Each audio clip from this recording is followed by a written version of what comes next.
नमस्कार दोस्तों। आइए आज सुनते हैं मृदुला सिन्हा जी की लोकप्रिय कहानी बेनाम रिश्ता। चित्रा जी निमंत्रण पत्र के साथ हाथ से लिखे मनोहार पत्र के हर अक्षर को अपनी नजरों से आंकती, उनमें अंतर्निहित भावों को सहलाने लगी। कई बार पढ़े पत्र, सोचा विवाह में इकट्ठे लोग पूछेंगे मैं कौन हूं, क्या रिश्ता है शालिग्राम जी से मेरा।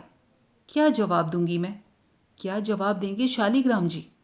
दोनों के बीच बने संबंध को मैंने कभी मानस पर उतारा भी नहीं। नाम देना तो दूर की बात थी। बार बार फटकारने के बाद भी वह अनजान, अबोल और बेनाम रिश्ता चित्रा जी को जाना पहचाना और बेहद आत्मीय लगने लगा था।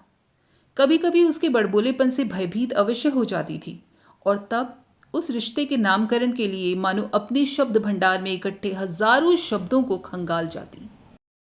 नहीं मिला था नाम, और जब नाम ही नहीं मिला तो पुकारे कैसे, किस नाम से पुकारे। इसलिए सच तो यही था कि उन्होंने कभी उस रिश्ते को आवाज नहीं दी, रिश्ते के जन्म और अपनी जिंदगी के रुक जाने के समय पर भी नहीं। शालिग्राम जी को कभी याद नहीं किया, कभी स्मरण नहीं किया उनका। शालिग्राम जी ने ही बेनाम रिश्ते को याद रखने की पहल की थी। बहुत सोच विचार करने के बाद चित्रा जी ने भोपाल जाना तय कर लिया। बहुत दूर जाना था, पहले बस और फिर ट्रेन की यात्रा, वह भी गर्मी में। शालिग्राम जी ने दूरभाष पर ही विश्वास दिलाया था, आपको कोई दिक्कत नहीं होगी। मेहमानों को ठहराने की व्यवस्था करते समय भी हमने मौसम का ध्यान रखा है। मैं समझता हूं हमारे मेहमानों को कोई कष्ट नहीं होगा। और आप तो खास मेहमान हैं। चित्रा जी कुछ नहीं बोली। उन्होंने जब जाने का निश्चय कर ही लिया था तो कष्ट और आराम का क्या। शिमला बस स्टैंड पर वोल्को बस में बैठ गई। इनकी मोबाइल की घंटी बजी। शालिग्राम जी का फोन था। उन्होंने कहा, आपकी बस के दिल्ली बस अड्डे पर रुकते ही हमारा एक आदमी मिलेगा, उसका नाम राकेश है, उसके पास आपकी रेल टिकट होगी। चित्रा जी ने कुछ नहीं कहा, इतना भी नहीं कि उन्होंने टिकट ले रखी है। और वैसा ही हुआ। उनकी बस के विराम लेते ही एक व्यक्ति अंदर घुसा। उसकी खोजी नजर ने चित्रा जी को पहचान लिया। उनकी अटैची नीचे उतारकर बोला, आपके पास यदि कोई टिकट है तो मुझे दे दीजिए, मैं उसे कैंसिल करवा दूं। एसी द्वितीय श्रेणी की यह टिकट रख लीजिए। ट्रेन शाम को निजामुद्दीन स्टेशन से जाती है, मैं आपको लेने आ जाऊंगा। मैं भी आपके साथ चल रहा हूं। चित्रा जी ने उस व्यक्ति को स्लीपर क्लास की टिकट निकालकर दे दी। वे थ्री व्हीलर में बैठकर गोल मार्केट स्थित अपनी एक सहेली के क्वार्टर में चली गईं। शाम को सब कुछ वैसे ही घटा जैसा राकेश ने बताया था। सुबह सुबह गाड़ी के भोपाल जंक्शन पर रुकते ही एक नौजवान उनकी सीट तक आ गया। उनके पैर छूकर बोला, मैं दीपक हूं, मेरे पिता का नाम शालिग्राम कश्यप है। चित्रा जी ने खुश रहने का आशीष दिया और उसके पीछे चल पड़ी। गाड़ी आगे बढ़ गई थी। रोड पर भीड़ के कारण कभी कभी उसका हॉर्न बजता। अंदर पूरी तरह शांति बनी रही। कोई कुछ नहीं बोला। चित्रा जी उस नौजवान से बातें करना चाहती थी, पर शुरुआत कैसे करें। उस घर की चौहद्दी, आबादी, संस्कार और स्थितियां कुछ भी तो नहीं जानती थीं। भोपाल शहर के बारे में पूछने ही जा रही थीं कि दीपक बोल पड़ा, मैं आपको आंटी कहूं? हम्म। तो आंटी जी, बारात तो आज शाम को आ रही है। लोकल बारात है, इसलिए समय से ही आ जाएगी। मैंने सुना है कि आप कल ही लौट रही हैं। आपके पास समय बहुत कम है। पिताजी ने कहा है कि आप भोपाल पहली बार आ रही हैं, इसलिए भोपाल भी तो देखना चाहेंगी। बड़ा सुंदर शहर है हमारा। आप जल्दी से तैयार हो जाएं, आपको मेरा मौसेरा भाई घुमाने ले जाएगा। ठीक है, इतना ही बोल पाई चित्रा जी। मन तो उस व्यक्ति के प्रति आभार प्रकट करने का बन आया था। उनकी इतनी चिंता करने वाला नौजवान को शाबाशी भी दी जा सकती थी, पर वे कुछ नहीं बोली। दीपक बोला, मेरे पिताजी आपकी बहुत प्रशंसा करते हैं, कहते हैं आप साक्षात देवी की अवतार हैं। पर पता नहीं क्यों ना आप कभी भोपाल आईं, ना हमें शिमला बुलाया। कुछ देर पहले ही आपके बारे में बताया, आपसे मिलने की चाहत पनप आई, इसलिए कई काम छोड़कर स्वयं ही स्टेशन आ गया। चित्रा जी कुछ बोलने के लिए जिन्ना पर शब्द सजाने लगी कि ड्राइवर ने गाड़ी में ब्रेक लगा दिया था। गाड़ी किसी गेस्ट हाउस के सामने रुकी। डिक्की से उनका सामान निकालकर दीपक आगे बढ़ा। वे पीछे पीछे उन्हें अंदर तक पहुंचाकर बोला, आंटी, आप यहाँ नहा धो लें, नाश्ता घर पर ही करना है, फिर आप भोपाल दर्शन के लिए निकलेंगी। दोपहर का भोजन भी घर पर ही है। भोजन के बाद फिर यहाँ आराम करिएगा, शाम को तो शादी ही है। चित्रा जी कुछ नहीं बोली। दीपक के कमरे से निकलने पर अवश्य उसके पीछे गईं। आंखों की पहुंच से उसकी काया ओझल हो जाने तक पीछे लौटकर कमरे की सिटकनी बंद कर बिस्तर पर बैठ गई। सोचने लगी, दीपक कितना लायक लड़का है, 19-20 वर्ष का होगा, इतना जिम्मेदार और पितृभक्त। समाज नाहक परेशान है कि युवा पीढ़ी बिगड़ गई।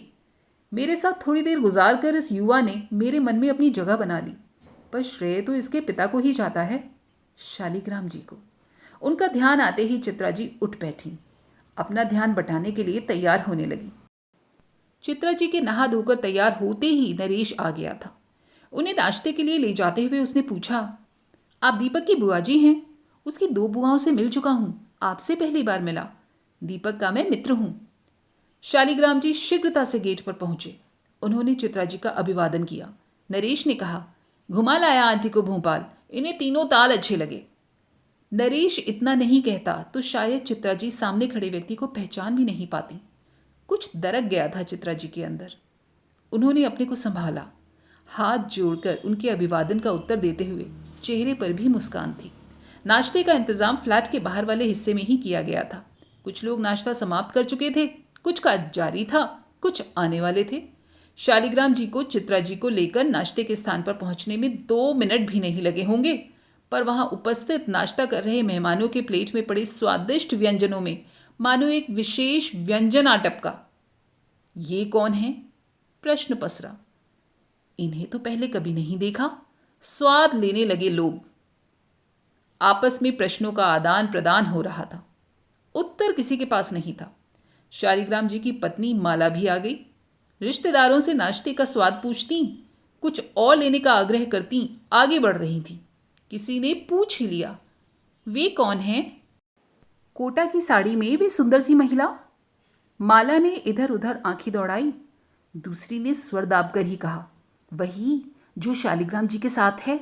उन्हें शालिग्राम जी ने स्वयं अपने हाथों से प्लेट लगाकर दिया है, देखिए ना। ठीक ही तो कहा था सबने। माला ने भी यही देखा। चाय का प्याला लिए खड़े थे शालिग्राम जी। सौम्य आकृति, लगभग उसकी ही उम्र, बड़े सलीखे से नाश्ता कर रही। कौन है यह महिला? शालिग्राम जी ने तो कभी इसका जिक्र नहीं किया। आमंत्रण भेजने वाली सूची भी माला ने पढ़ी थी, किसी अनजान महिला का नाम नहीं था। फिर कौन है यह? प्रश्न तो अनेक थे, पर वह अवसर नहीं था पति से प्रश्न पूछने का, जबकि अधिकांश मेहमानों के बीच यही प्रश्न वॉलीबॉल की भांति दिन भर उछलता उसके पाले में भी आता रहा। रीति रिवाज और रस्म अदायगी में सब एक दूसरे से पूछते रहे। दोपहर के लंच के समय भी चित्रा जी आ गई थी। शालिग्राम जी की एक साली उनके पास गई, पूछा, आप कहाँ से आई हैं? दूसरा प्रश्न पूछने ही वाली थी, आप मेरे जीजा जी को कैसे जानती हैं? इस बीच स्वयं जीजा जी उपस्थित हो गए थे। उन्होंने अपनी साली को किसी और विशेष मेहमान की खातिरदारी में लगा दिया था। गेस्ट हाउस में आराम करते हुए चित्रा जी का मन कई मसलों में उलझ गया था। बहुत दिनों बाद 25 वर्ष पूर्व घटी घटना का संपूर्ण दृश्य नजरों के सामने रूढ़ हो गया। शिमला से गाड़ी में पति पत्नी और दोनों बच्चों का कुल्लू मनाली के लिए प्रस्थान।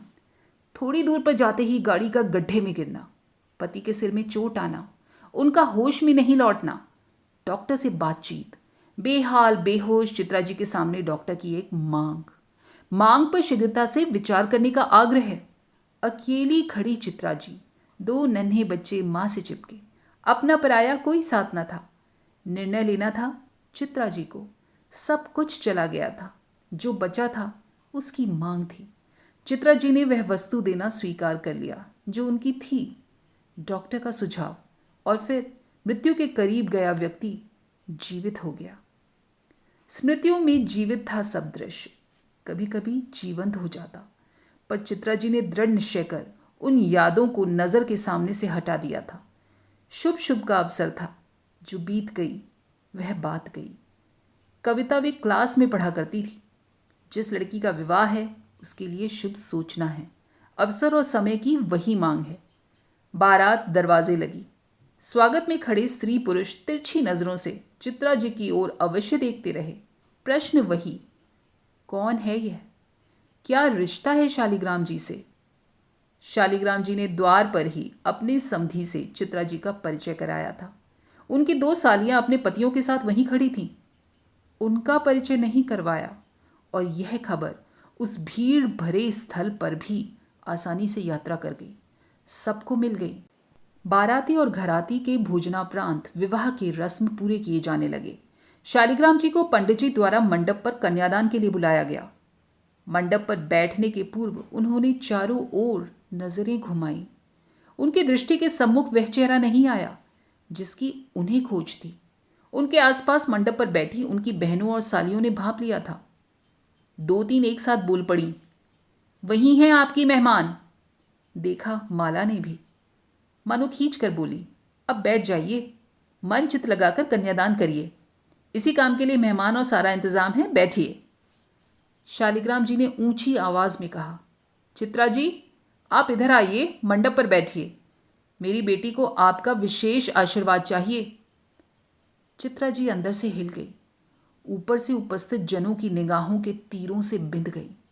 वे परेशान तो थी ही, अपने स्थान पर खड़ी होकर बोली, आप लोग शुभ कार्य के लिए वहां उपस्थित हुए हैं, बेटी का कन्यादान करिए, मुझे यहीं बैठना है।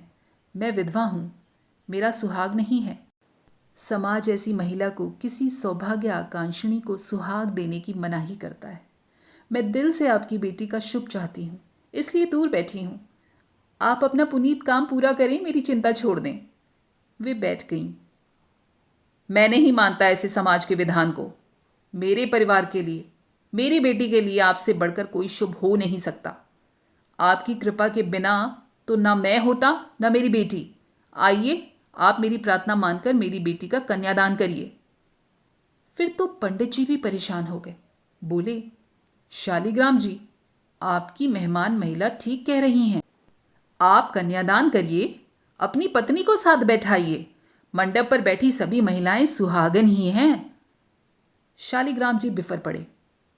आप सब आज सुबह से चित्रा जी का परिचय जानने के लिए परेशान हैं। आपके बीच तरह तरह की अटकलें लग रही हैं। कार्य व्यवस्था में भी मैं आपके प्रश्नों के बाण से बिंधता रहा। जब तक मैं उनका परिचय न दे दूं, आप सबों का ध्यान भी विवाह के रस्म रिवाजों पर केंद्रित नहीं होगा। तो सुनिए। और जो कुछ शालिग्राम जी ने सुनाया, सुनकर वहां बैठे उपस्थित लोगों के प्रश्न तो चुके ही, वे सब चित्रा जी के प्रति नतमस्तक हो गए। वे अवाक रह गए। 25 साल पहले की बात है। 25 वर्ष पूर्व एक दुर्घटना में चित्रा जी के पति घायल हो गए। उनके मस्तिष्क ने काम करना बंद कर दिया था। जिस अस्पताल में उन्हें लाया गया, उसी के एक कमरे में मैं ऑपरेशन बेड पर लेटा था। मेरे दिल ने काम करना बंद कर दिया था। चिकित्सकों ने निर्णय लिया था, किसी का धड़कता दिल मिलने पर प्रत्यारोपण हो सकता है। आंख दान, किडनी दान जैसे अंग दान की बात तो सुनी गई थी। देहदान भी होने लगा था, पर हृदय दान तो तभी हो जब वह धड़कता हो, और जब तक दिल धड़कता है आदमी जिंदा है। भला जीवित का हृदय कोई क्यों दान करे? चित्रा जी के पति का दिल धड़क रहा था, मस्तिष्क ने काम करना बंद कर दिया था। डॉक्टर शर्मा ने इनसे अनुरोध किया, आपके पति को अब हम नहीं बचा सकते, पर आपकी सहमति हो तो इनका दिल किसी और के शरीर में प्रत्यारोपित किया जा सकता है। वह जिंदा हो सकता है। सुझाव सुनकर चित्रा जी पर क्या बीती मुझे नहीं मालूम, और किसी ने जानने की कोशिश भी की कि नहीं मालूम नहीं। चित्रा जी ने अनुमति दे दी थी। मेरा दिल पिछले 25 वर्षों से धड़क रहा है। यह मेरा नहीं, इनके पति का दिल है। पर पिछले 25 वर्षों में इन्होंने एक बार भी एहसान नहीं जताया। इन्होंने तो मुझे तब भी नहीं जाना, न देखा था, मैंने भी नहीं। इन्होंने कभी मुझे ढूंढने की कोशिश भी नहीं की। पर मैं बहुत बेचैन था। जीवन देने वाले के प्रति आभार भी नहीं प्रकट कर सका। 2 वर्ष पूर्व इनके शहर में गया। डॉक्टर शर्मा मिल गए। मेरा दुर्भाग्य कि इनसे तब भी भेंट नहीं हो सकी।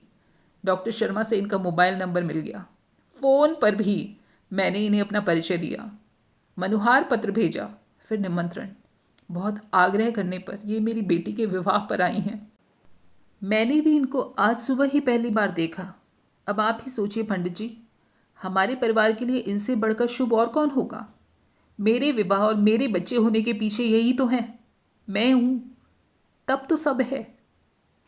कन्यादान की रस्म के समय तो सबकी आंखें भरती हैं। शालिग्राम जी ने तो कन्यादान के पूर्व ही उपस्थित सभी आंखों में पानी भर दिए। माला मंडप पर से उठी, सीधे चित्रा जी के पास पहुंची, पैर छूकर आशीर्वाद लिया और हाथ पकड़कर मंडप पर ले आई। महिलाओं के झुंड ने आंसू पोंछकर गाना प्रारंभ कर दिया। शुभ हो शुभ, आज मंगल का दिन है, शुभ हो शुभ। शुभ बोलूं अम्मा, शुभ बोलूं पापा, शुभ नगरी के लोग सब, शुभ हो शुभ। रिश्ते के नामकरण की आवश्यकता नहीं पड़ती। अनेक रिश्तों से भरा पड़ा था प्रांगण, पर सबसे ऊंचा हो गया था शालिग्राम जी और चित्रा जी का रिश्ता। बेनाम था तो क्या। दोस्तों, कैसी लगी ये कहानी? उम्मीद है आपके दिल को भी छू गई होगी। कमेंट करके बताइएगा।